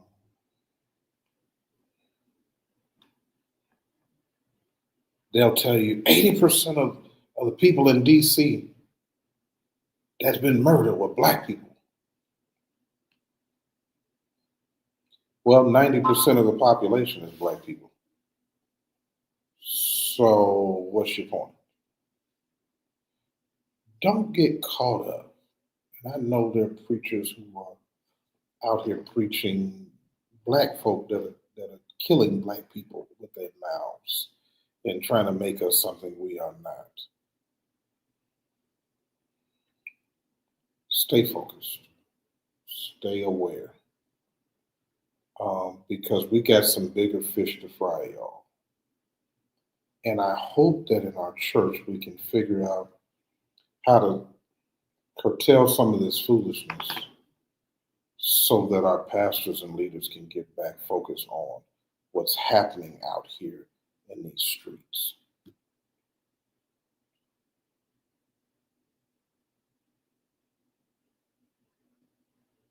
our churches used to educate our kids. They didn't go to the Boys and Girls Club. They did recreation at the church because the church had basketball goals. Now you drive by our churches, they closed. They closed. They only open one day a week. There's a lot of things that bother me, but I'm not going to sit on the soapbox tonight. I've been here long enough. I want to thank you all so much for checking in on a brother tonight. That's right. That's right. Don't get caught up. Stay focused. I'm gonna stay focused. I promise you. Yeah, that's my focus. So many pastors are trying to figure out how to grow churches. I only know one way to do it. Like the Bible said, focus on ministry, focus on community, focus on adopting schools and getting out in your neighborhood and having people know you and respect you. You don't have to worry about members if you show people you love them, if you show people you care, if you're not scared. We got a lot of pastors that's scared. They won't go out on a certain street because they scared. But then you want your people to go out on the street. Make it make sense.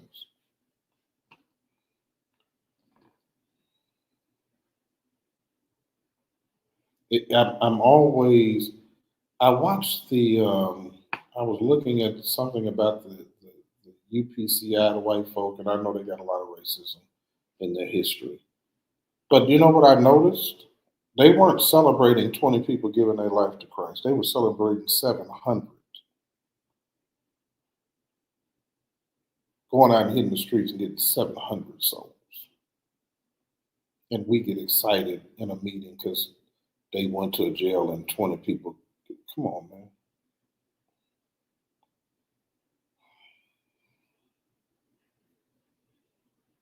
We have to stop majoring in minor things.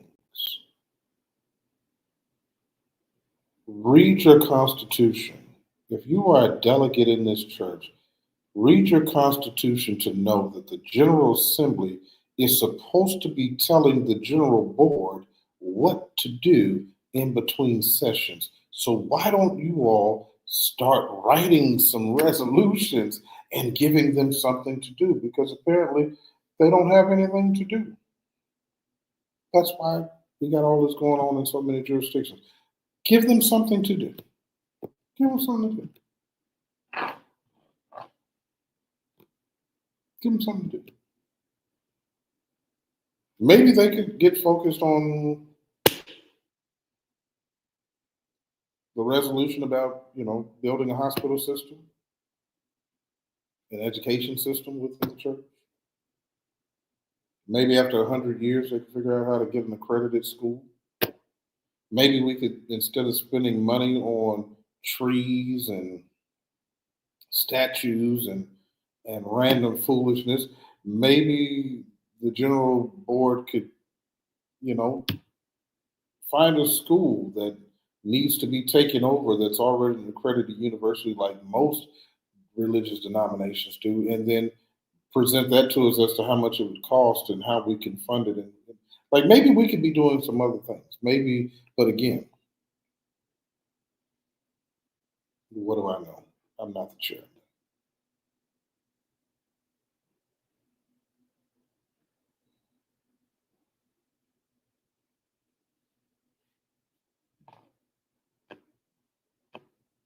Maybe if we stop playing politics and start doing the job,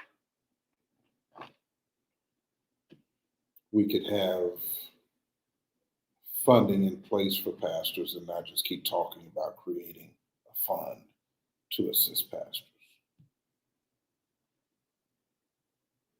Maybe not partnering up with credit unions that are known for exorbitant fees and overcharging people and making that seem like it's a good thing for us versus actually partnering up with a hedge fund to where maybe we could create some bonds of our own and sell those bonds and create funding, and that would be be generational to our church. And perhaps instead of moving 1,000 times, perhaps we could do like the Mormons, or like, the Pentecostals and all the others. Perhaps we could actually build a 22-seat headquarter auditorium for ourselves in our city, where we are, instead of constantly doing other things. Like perhaps we could do like a million other things. I'm just talking, but perhaps,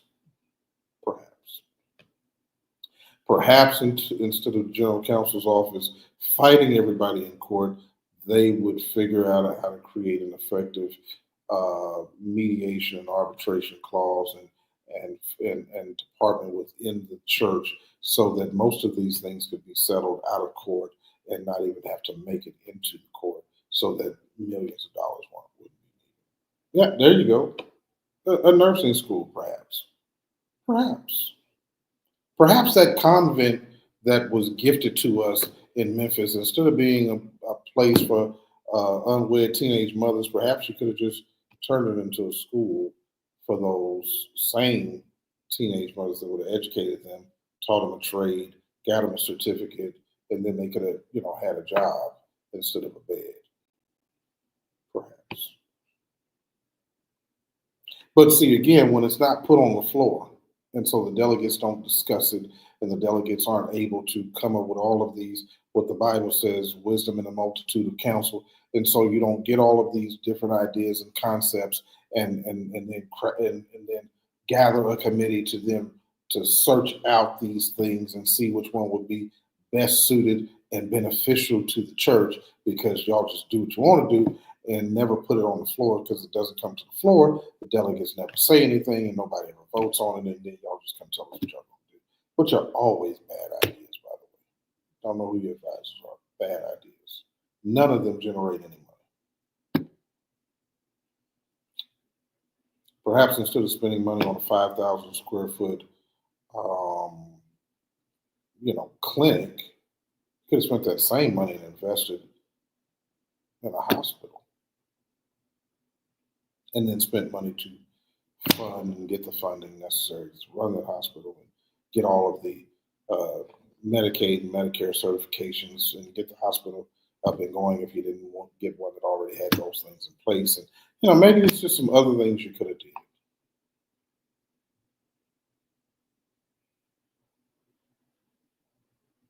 Maybe instead of getting hotels in the Sheraton, the Convention Center Sheraton in Memphis, perhaps, I don't know, maybe we could have bought it since it was for sale. And then we wouldn't have to worry about how many rooms we had in Memphis, because, I don't know, we own the hotel, like the Mormons.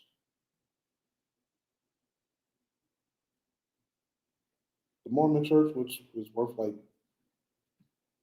I don't know, is it $20 billion? Did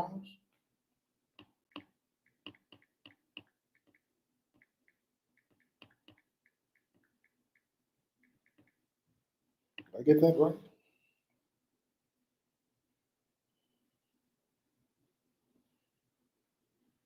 Oh, my bad. Hold your hair. Hold your hair. Hold your head, Sis Monroe. I'm sorry. The estimated net worth of the Mormon church is $293 billion.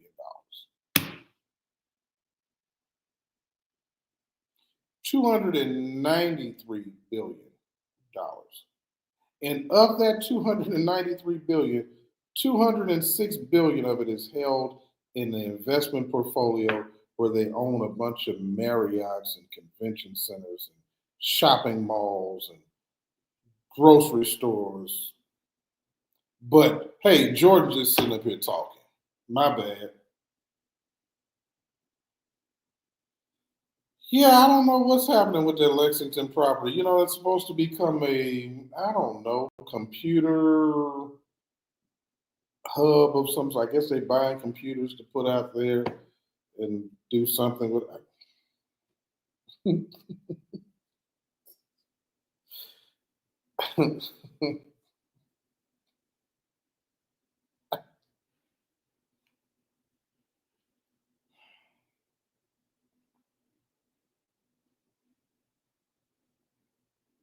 See, some people want to run for something because they want the title. Others want to run because they want the work.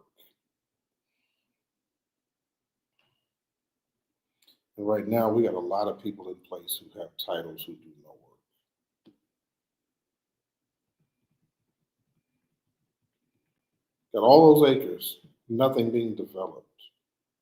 Got $1 million to develop programs.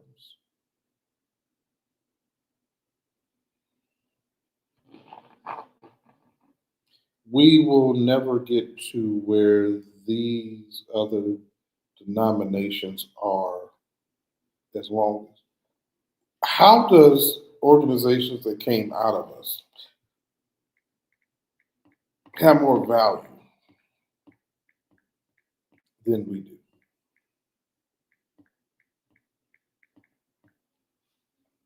It's not because they're better.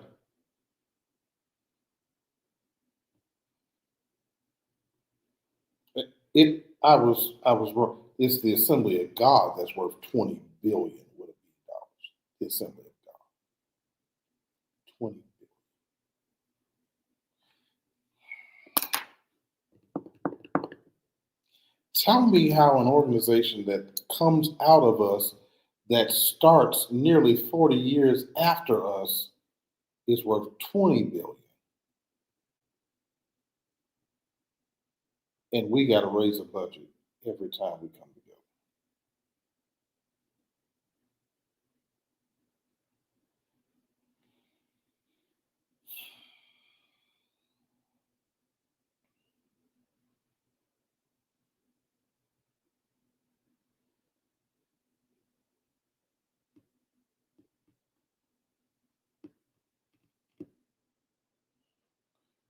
Because our leaders are busy being important. I need for you all to check this.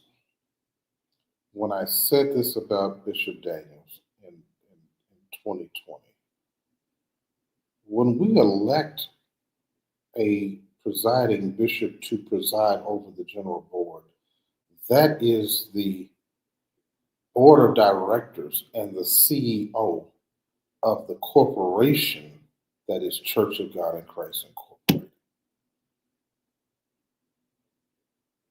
I'm not saying Bishop Sheard can't be a great CEO,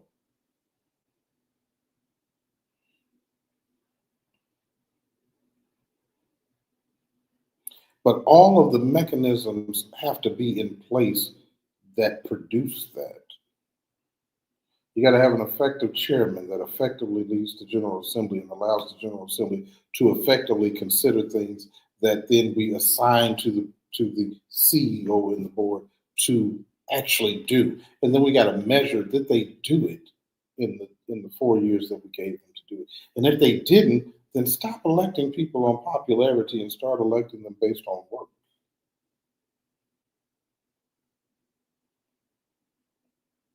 If the church is not growing, if the revenue is not growing, if the things that are required are not happening, consider those things. Again, man, thank y'all for checking in. I appreciate y'all. I really do appreciate you all checking in. Thank you all who have sent in uh, birthday gifts. I appreciate it. My birthday is next Friday. Um, and I will be turning the big 50. I can't believe it. I'll be turning 50.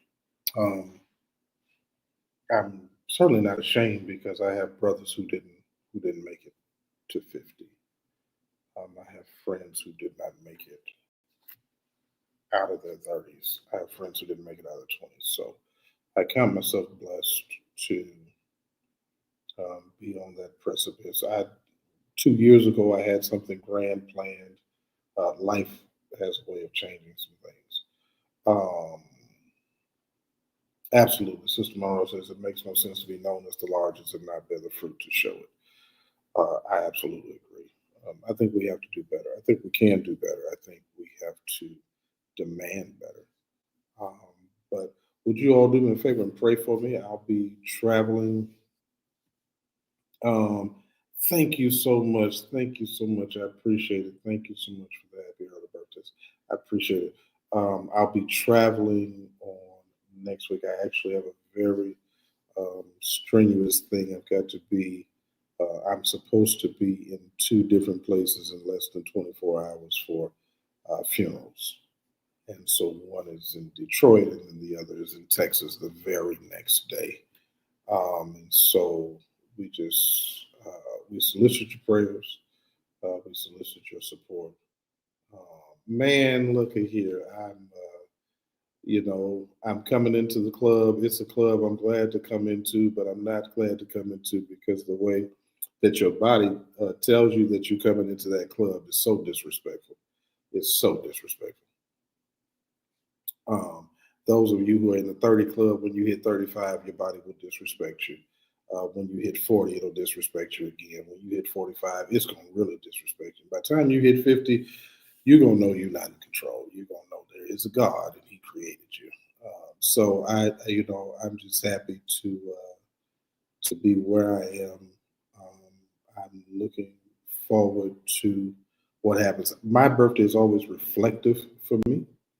I reflect over every year. I reflect over what happened the previous year. I go through and I look at what I accomplished, what I didn't accomplish, who I talked to, who I no longer talk to, whose number needs to be deleted out of my phone. I have a million things that I look at on my birthday, and so I'm super reflective of those things. And so it's going to be different this year on my birthday. I will be. Um, this year on my birthday, I will be at a funeral. So I don't really know how to take that one. So it's gonna be all right, man. Thank you so much. I appreciate the happy early birthday. Thank you all so much. For those who will be watching later, again, uh, I'm gonna look. I'm gonna look and see who sends me something for my birthday. If it's at least $10, I'm gonna put those names in a hat, and I'm going to choose somebody to send on a trip somewhere uh, at my cost. I'm gonna pay for it. They're not gonna have to do anything. But just because you were nice enough uh, to show some love, and so I'm always looking to give back. Thank you all so much for watching tonight. Thank you all for tuning in. I hope it wasn't too boring. It was a little longer than I anticipated, but thank you all so much for participating.